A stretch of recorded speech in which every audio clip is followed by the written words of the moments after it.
You want answers! I want the truth! You can't handle the truth!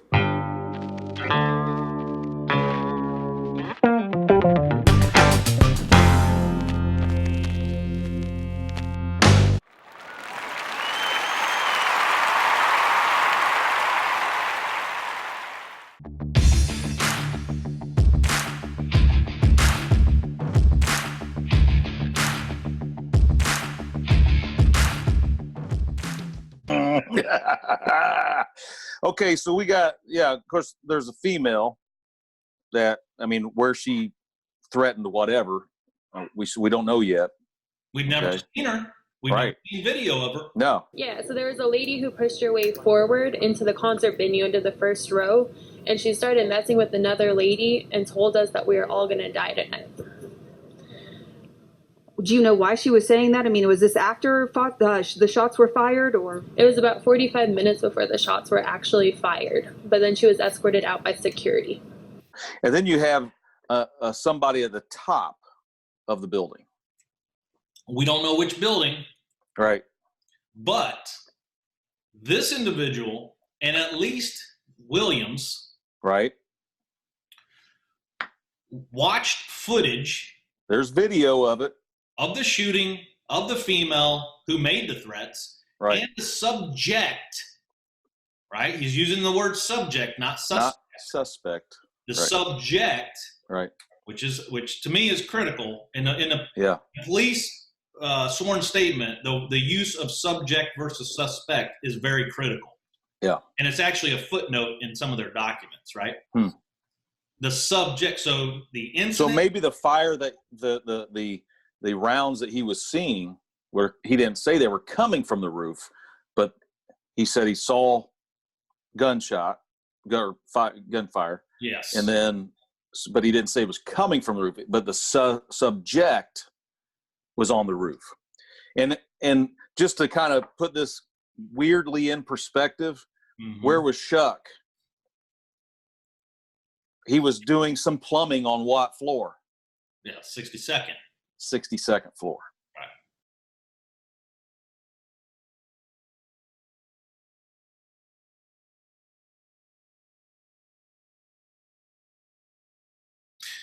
Yep. Boom. So let's get a little bit more in there. I don't know what right?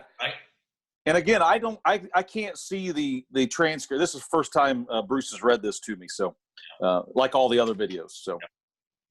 Yeah, so we have confirmation now from an officer, and I'll have to look and see if I can find Williams, C.N. Williams' sworn statement, right?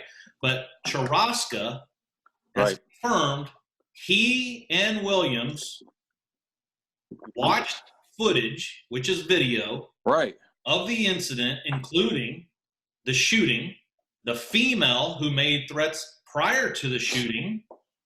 Yeah, where's that video? And the subject was seen on the roof. Do you have video of that?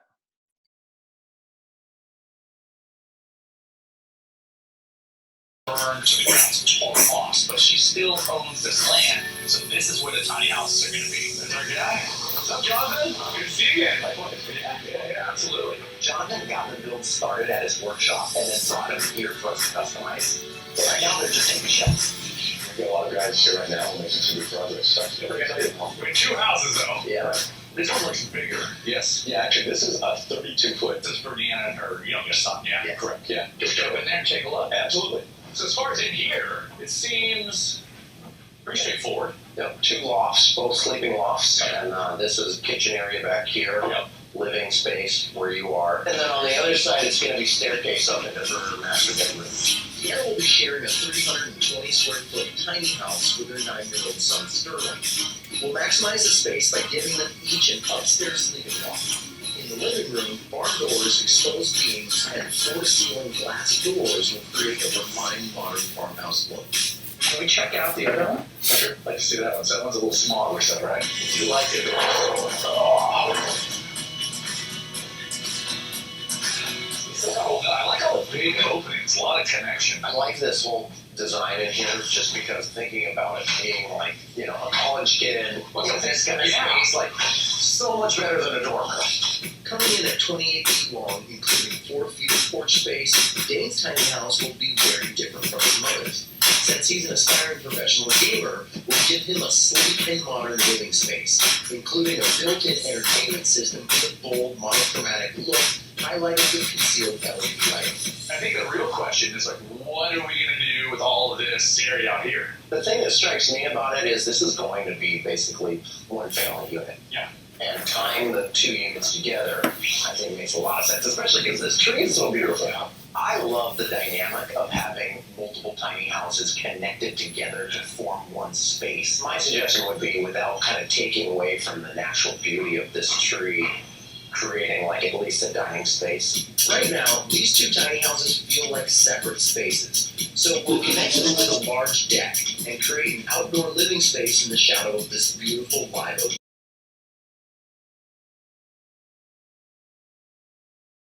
A couple of floors above the killer's room was Jody Kishigo. He was on the roof of the Mandalay Hotel on a photography assignment, and we've reached Jody in Las Vegas. And Jody, thanks for joining us. I understand it has been a long night and day for you.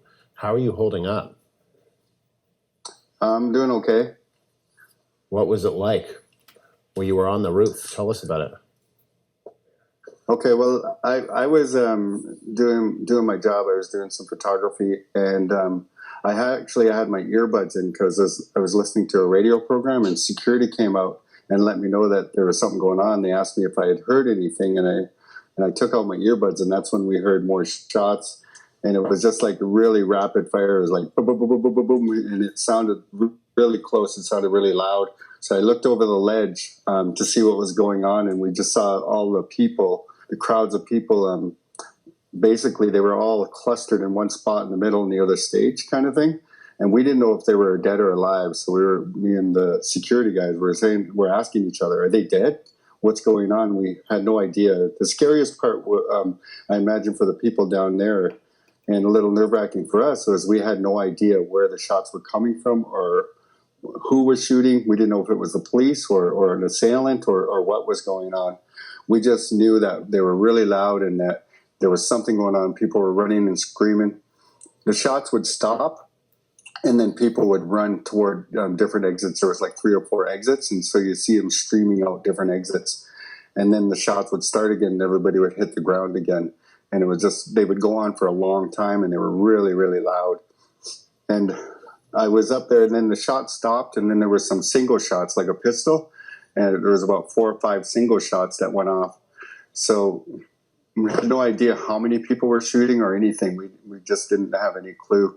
And then after the shot stopped for a little while, my cameras were still going. It was on a time lapse. And the guy asked me, he got a call, and he said, "Oh, we got to take the cameras down. We got to evacuate the building." So I started taking the tripod down and the cameras, and I have a big black plastic case for the cameras, and it looked kind of suspicious. So I was a little nervous because the police helicopters were starting to circle looking for the shooter.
And I was the only one on the roof with the security guys, and I had this big black plastic case.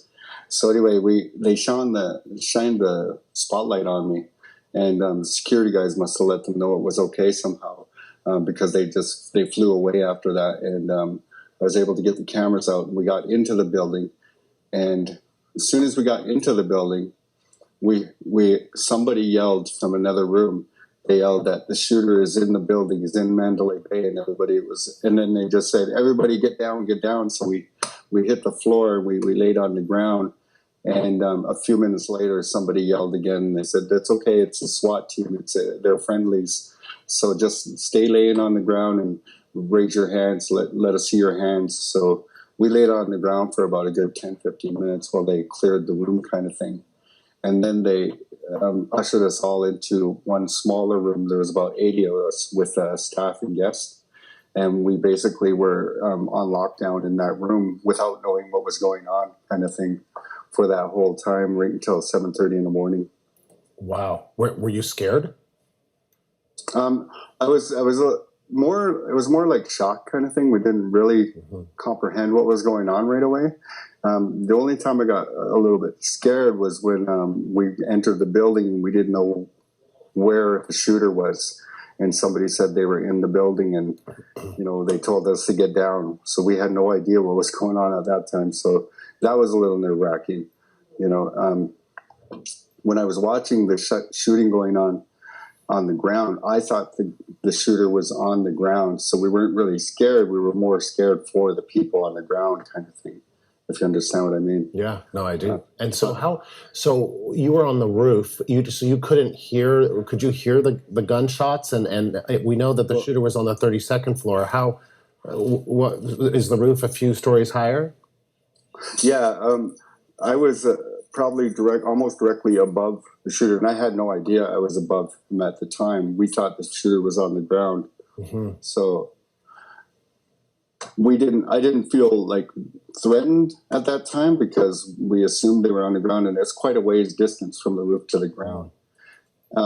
But as the shots continued to rain down, you could hear them they were just so loud, it made me a little suspicious, a little apprehensive standing on the ledge. I thought, freak, those sound like a lot closer. So I kind of got down from the ledge and just, that's when the shooting started, and I got back up and looked again, and, everybody was pretty much scattered by that time. And, I was able to start bringing the tripod down and the cameras down. What is Las Vegas like today? What's it been like walking around? Well, when we came out of the building, we were only allowed to exit, as you can imagine, from one specific area, and everybody was ordered, not ordered, but told that, if you have car here or a room here, you're going to have to get to it later because they have an ongoing investigation. So Las Vegas Boulevard, the main strip, was closed from a certain area to a certain area. So I can't get my vehicle until later on as well. It's parked over by the site. There's not a lot of traffic right now in the area where I was, but there was, it doesn't seem like, I think people are more in a surreal mood more than anything, as opposed to shock and awe kind of thing. I think it hasn't really kind of hit for some people who are right there on the ground kind of thing.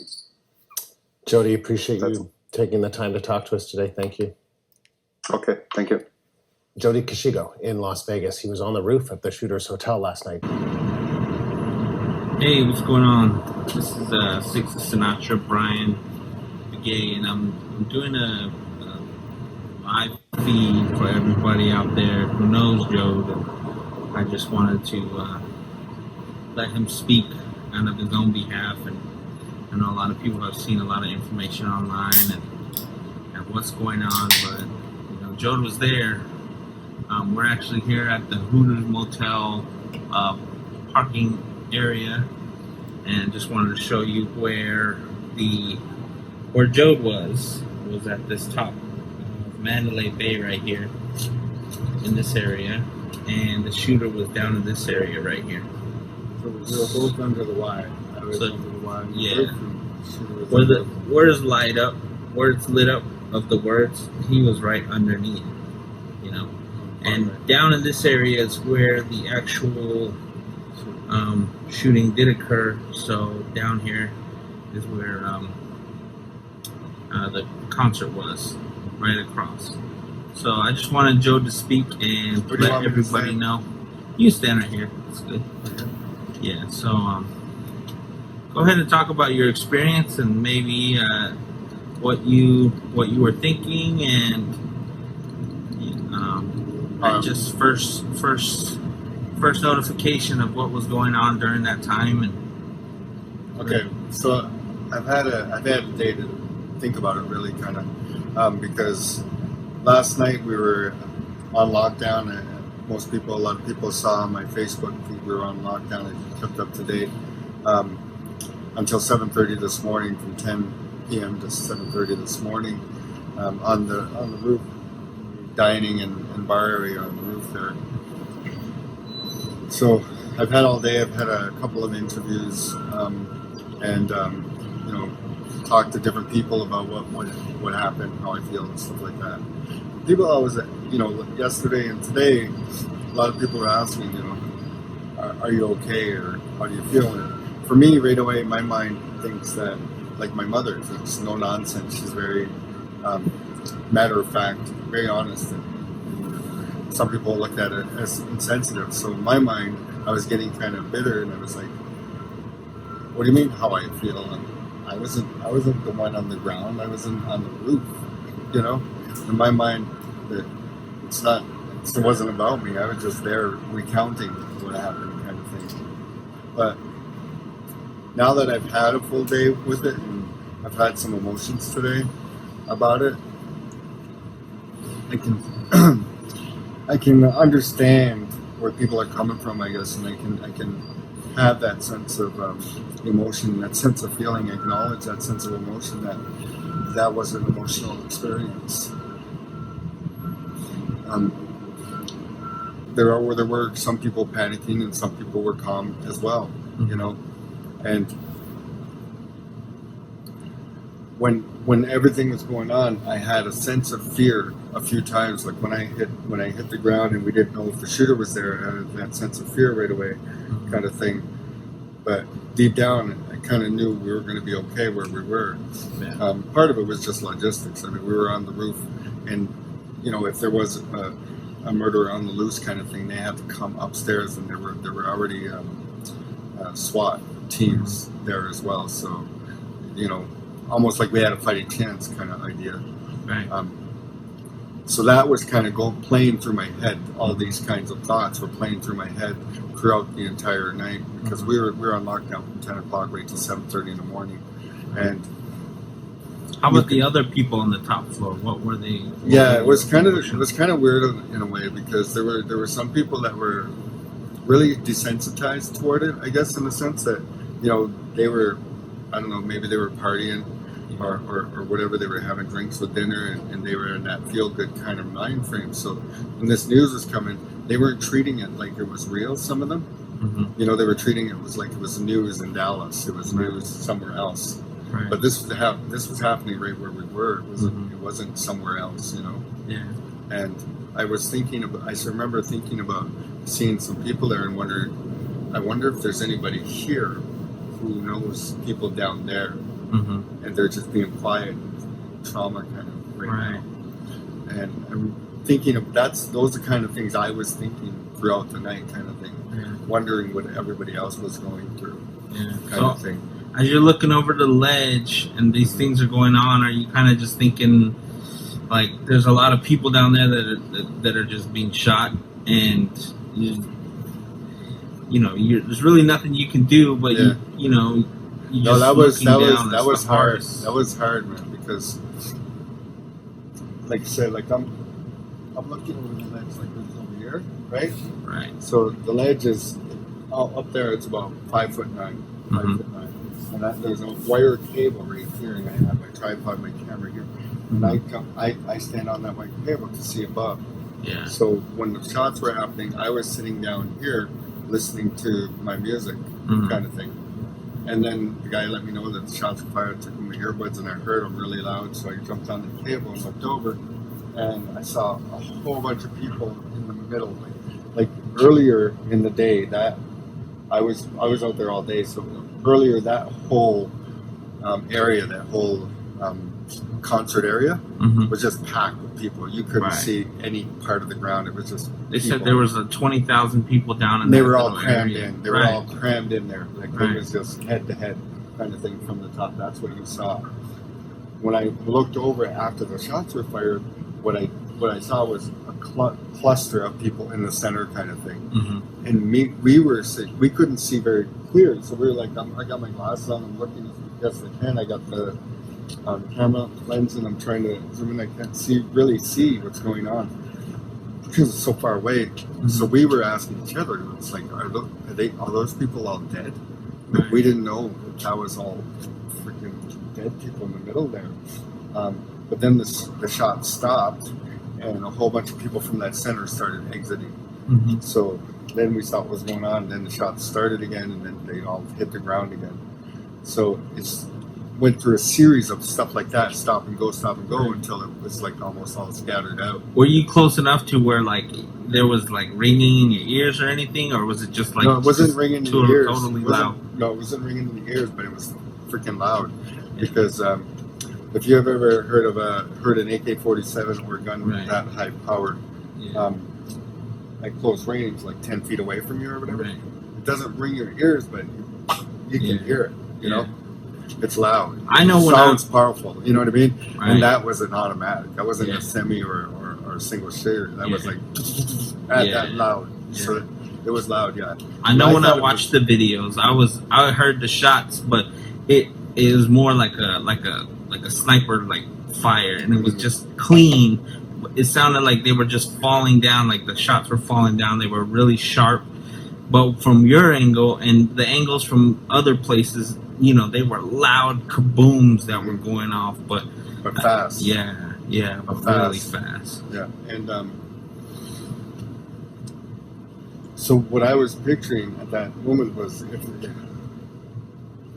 I thought the shooter was down on the ground, Mhm. and it sounded to me like it was an exchange of gunfire from Right. the police to the shooter, Mhm. and that the people were waiting for silence so they could run away from it. Uh-huh. But I had no idea that they had no idea where the gunfire was coming from Right. either. And I heard on the radio earlier today that some people started running toward Mandalay Bay, not knowing they were going right into gunfire. Mhm.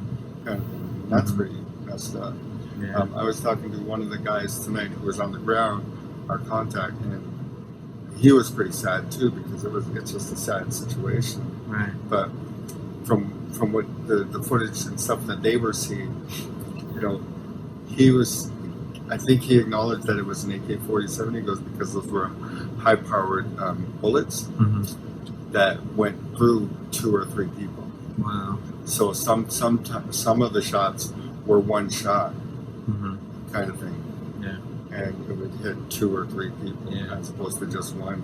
So you were on lockdown all night The entire up there, up on the top floor, in wherever you were at, and you know you didn't get out until about 7 this morning, 7:30. 7:30, and then you got to go down, and I guess it was just chaos throughout the whole building, wasn't it?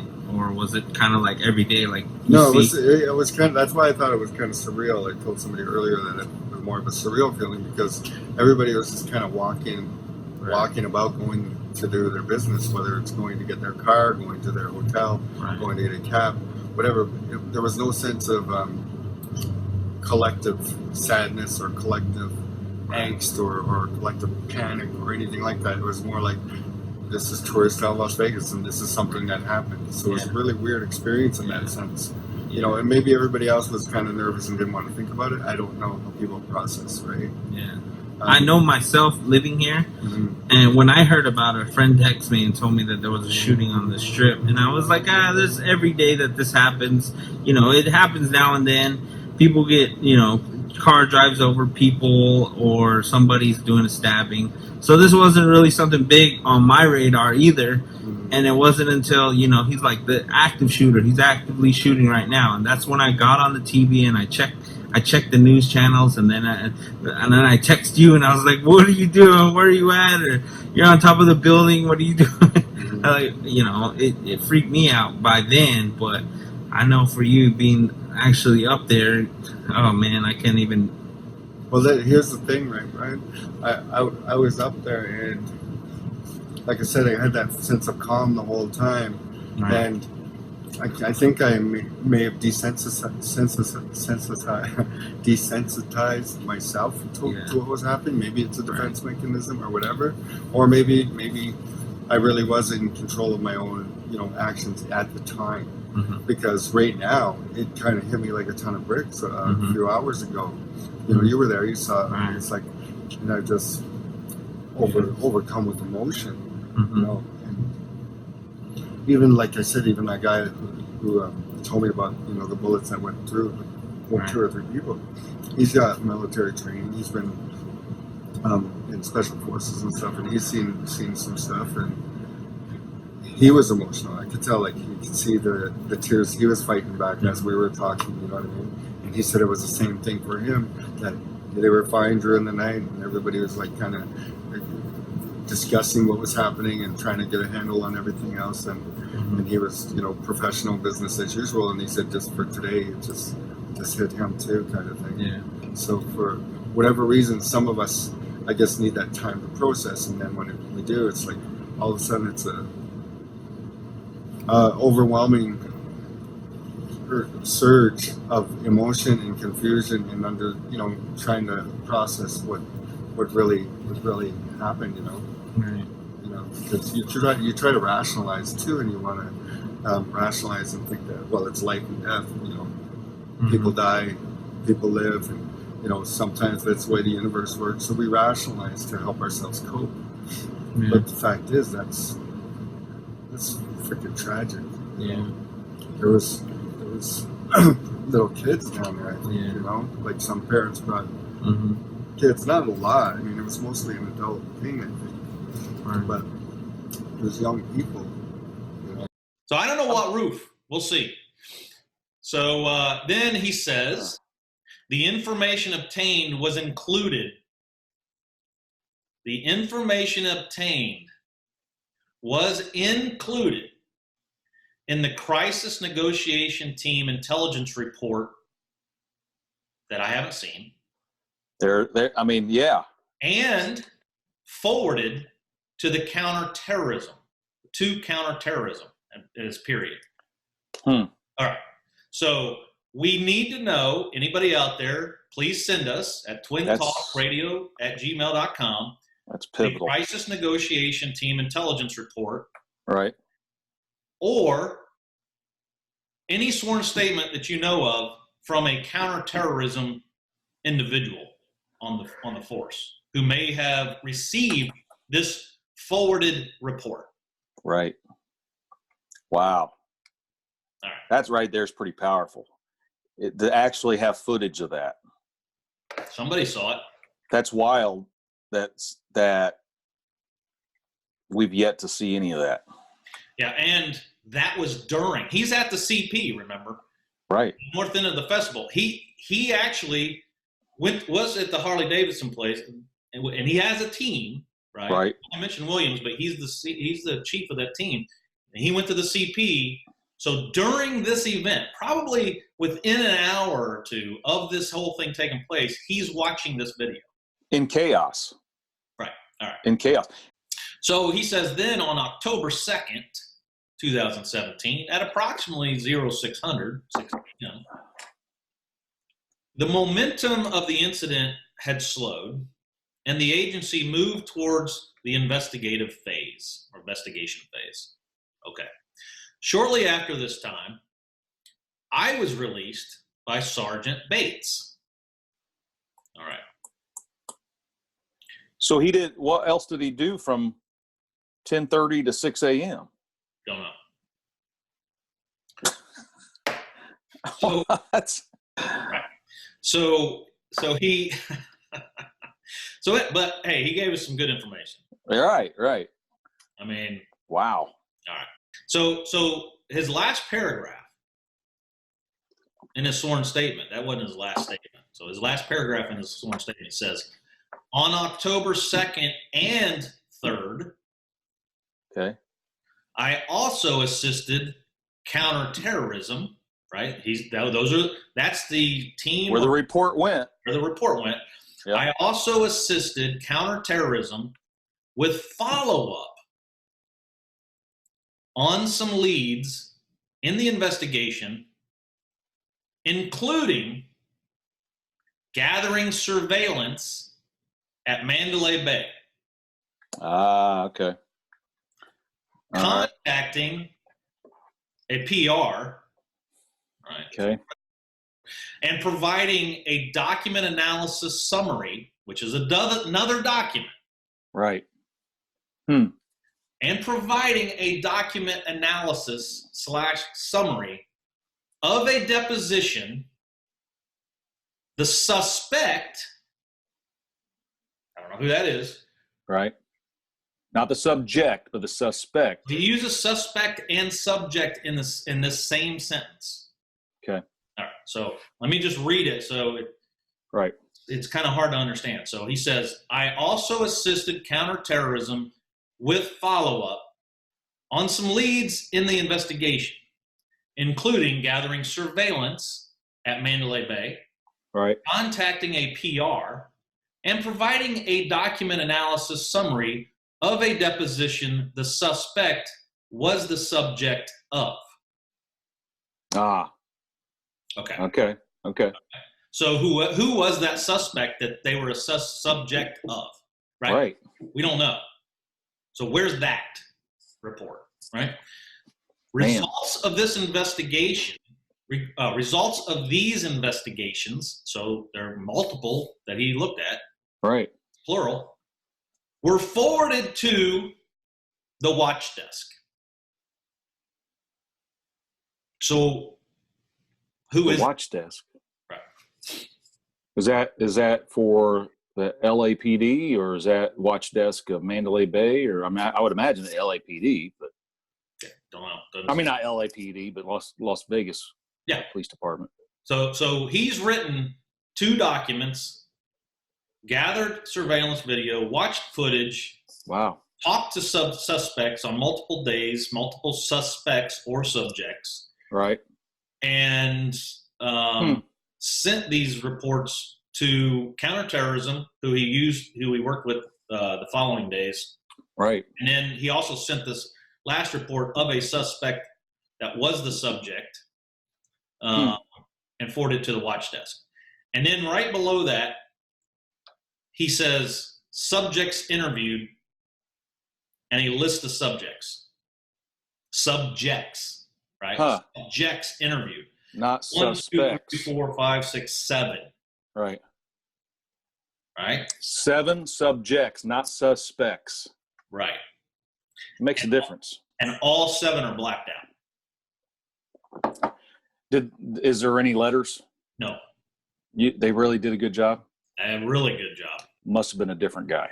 Had to have been.